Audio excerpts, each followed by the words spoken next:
Здравейте! Днес ще махаме протектор на телефон. Детски телефон. От първи клас раздават такива телефони. В коя държава беше? Ой, щупи се телефона. Дай друг. Дай сега. Ще видим дали ще можем да не се порежем, защото това са много остри стъкла. Това са от ледниците в Антарктика ледове, които се топят. Какъв е звука, като се топи ледника? Слушай. И пада. Крис, нещо? Yes. Така и сега. Ще го почистим. Имаме такива кърпички за почистване. И спрейчета.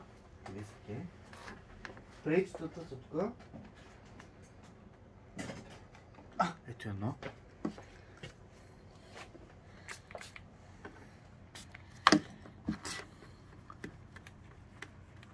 Да изключим телефончето малко.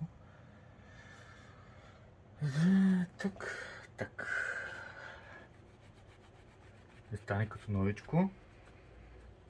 Сега ще го продадем за 6500 лева, като му залепим протектора, защото той ще стане чисто нов. И това се казва реновирана бизнес техника.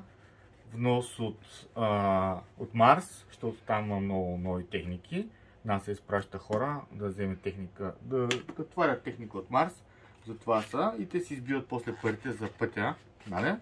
Защото горивата сега са много скъпи, нали? Последно време, заради събитията в държавите, нали? Които се случват. Вижте как изглежда. Така. Сега ще ви покажем как залепяме. Първо как отлепяме. Так. От първия път го отлепих, брат. Гледай само. И гледай какво става сега. Само от първия път. Извинявай, тук нещо не ми хареса. Само секундичка.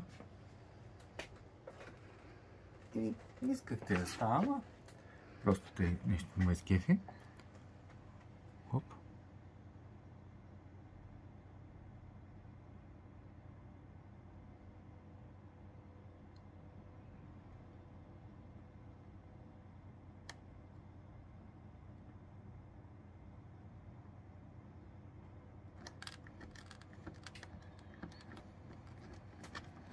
Само секунда.